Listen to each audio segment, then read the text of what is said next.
नमस्कार, मैं प्रबोधनी शर्मा एक बार फिर उपस्थित हूँ नई वीडियो के साथ। और इसमें हम ब्रायोफाइट्स जो हमने लास्ट टाइम किए थे उसी से रिलेटेड यहाँ पे टर्म्स मिलेंगी, उसी से रिलेटेड ये डायग्राम्स हैं। इन डायग्राम में हम बात करते हैं इस स्ट्रक्चर से कि ये स्ट्रक्चर क्या है। ये स्ट्रक्चर है हमारे पास longitudinal section of archegoniophore. Last time मैंने एक डायग्राम बनाई थी कुछ ऐसी, ठीक है। ये डायग्राम ये किससे रिलेटेड स्ट्रक्चर था? ये मार्केंशिया का थैलाई था, ठीक है। मार्केंशिया का थैलाई था और इस पे मैंने गैमा कप्स बताए थे।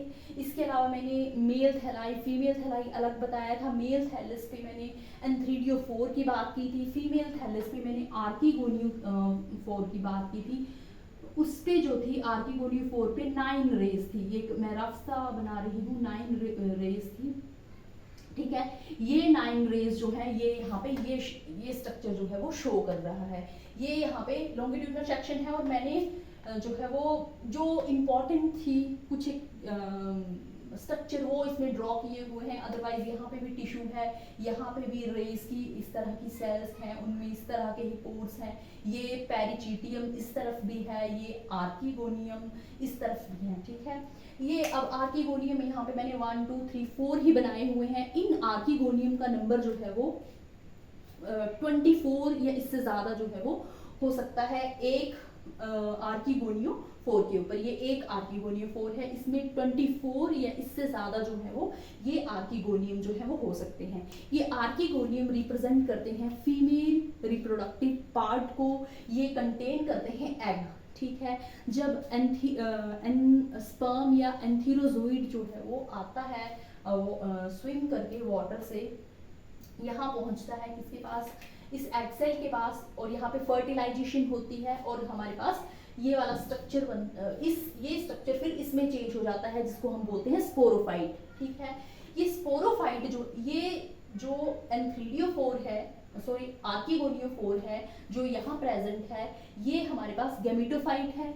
ये इंडिपेंडेंट है, जबकि ये स्पोरोफाइट जो है इसी के ऊपर प्रेजेंट होता है, इसी गैमेटोफाइट के ऊपर प्रेजेंट होता है और यहीं से अपनी न्यूट्रिशन जो है वो लेता है इस फुट की हेल्प से। ये फुट जो है फिक्स होता है, ये टिश्यू गैमेटोफिटिक टिश्यू है, यहाँ पे यहाँ का गैमेटोफिटिक टिश्यू है ये, ठीक है। अब बात करते हैं हम इसकी पेरिचिटियम की। पेरिचिटियम क्या होती है? ये इन्वॉल्यूकर होती है, कर्टेन लाइक कवरिंग होती है और ये ग्रुप ऑफ आर्कीगोनिया को, या फिर हम ऐसे बोल सकते हैं कि ग्रुप ऑफ स्पोरोगोनिया को जो है वो कवर करती है, क्योंकि यही आर्कीगोनिया बाद में स्पोरोगोनियम में जो है वो चेंज हो जाते हैं, ठीक है। तो पेरिचिटियम का मैंने बता दिया कि ये कर्टेन लाइक इन्वॉल्यूकर होती है, कर्टेन लाइक लेयर होती है। किसको कवर करती है? ये ग्रुप ऑफ आर्कीगोनिया या ग्रुप ऑफ स्पोरोगोनिया जो है उनको कवर करती है, प्रोटेक्शन जो है वो एक तरह से प्रोवाइड करती है। अब हम आते हैं कैलिप्ट्रा टर्म के ऊपर। कैलिप्ट्रा जो है ये हमारी जो वेंटर होता है, जो आर्कीगोनिया होता है उसमें एक वेंटर होता है, एक नेक होती है। तो वेंटर की सेल्स जो है वो पेरिक्लाइनली डिवाइड करती है और एक डबल लेयर वॉल बनाती हैं। इसको बोलते हैं कैलिप्ट्रा, ठीक है। ये भी इसको प्रोटेक्शन प्रोवाइड करती है, इसको एक सिंगल स्पोरोगोनियम को प्रोटेक्शन प्रोवाइड करती है, स्पेशली सीटा और कैप्सूल को। स्पोरोगोनियम के सीटा और कैप्सूल पार्ट को ये प्रोटेक्शन प्रोवाइड करती है, जबकि ये जो पेरिचिटियम होती है ये ग्रुप ऑफ स्पोरोगोनिया या ग्रुप ऑफ आर्कीगोनिया उनको जो है वो कवर करती है। अब हम आते हैं किसके ऊपर? पेरिगाइनियम के ऊपर। पेरिगाइनियम जो है इसको पेरियन या फिर स्यूडो इन्वॉल्यूकर भी बोलती हैं। ये क्या करती है? ये कैलिप्ट्रा के बाहर प्रेजेंट होती है और ये सिंगल लेयर्ड होती है, ठीक है। एक ही स्पोरोगोनियम को ये कवर करती है, एक ही स्पोरोगोनियम को ये प्रोटेक्ट करती है, जबकि ये सिमिलरली पेरिचिटियम जो है ये ग्रुप ऑफ आर्कीगोनिया को जो है वो कवर करती है। अब हम आते हैं किस पे? इस स्पोरोगोनियम के ऊपर। स्पोरोगोनियम जो है इसमें एक फुट होता है, सीटा होता है और कैप्सूल होता है, ठीक है। और ये सिचुएटेड कहाँ होता है? यहाँ पे। यही आर्कीगोनिया किसमें चेंज हो जाता है बाद में? इस स्पोरोगोनियम में। तो फुट जो है मैंने बता दिया कि ये गैमेटोफिटिक टिश्यू में फिक्स होता है यहाँ पे और यहीं से अपनी न्यूट्रिशन लेता है। और ये सीटा जो है ये कंडक्शन का काम करता है, यहाँ से एब्जॉर्ब करके न्यूट्रिएंट्स वाटर यहाँ से एब्जॉर्ब करके यहाँ लेके जाएगा कैप्सूल के पास। और कैप्सूल जो है इस सिंगल लेयर कैप्सूल वॉल से सराउंडेड है, ठीक है।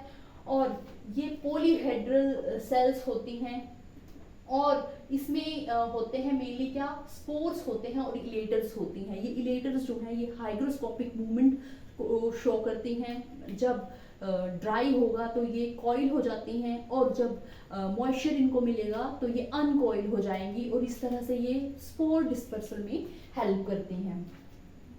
अब और क्या बचता है हमारे पास, या स्पोर्स के बारे में थोड़ा सा बात कर लेते हैं। स्पोर्स जो होते हैं ये मियोसिस की हेल्प से बनते हैं, तो ये हैप्लॉइड होते हैं, ठीक है। जायगोट था हमारे पास डिप्लॉइड, बट बाद में जब वो चेंज हुआ स्पोरोफाइट में तब यहाँ पे सेल्स में डिवीजन होती है, मियोसिस होती है और ये जो है वो हैप्लॉइड स्पोर्स होते हैं। और इन स्पोर्स की जर्मिनेशन से क्या बनता है, फिर से यही गैमेटोफिटिक थैलस बनता है, ठीक है। फिर से यही गैमेटोफिटिक थैलस बनता है। तो आज की वीडियो में इतना ही। लास्ट वीडियो, जिन्होंने लास्ट वीडियो नहीं देखी है वो उसको ज़रूर देखें, वहाँ से और अच्छे से आपको समझ आएगा। और इसमें ये आप इम्पॉर्टेंट टर्म्स जो हैं इनको ज़रूर नोट करें क्योंकि ये एग्ज़ाम में आती हैं, मल्टीपल चॉइस क्वेश्चंस में स्पेशली आती हैं। So thank you.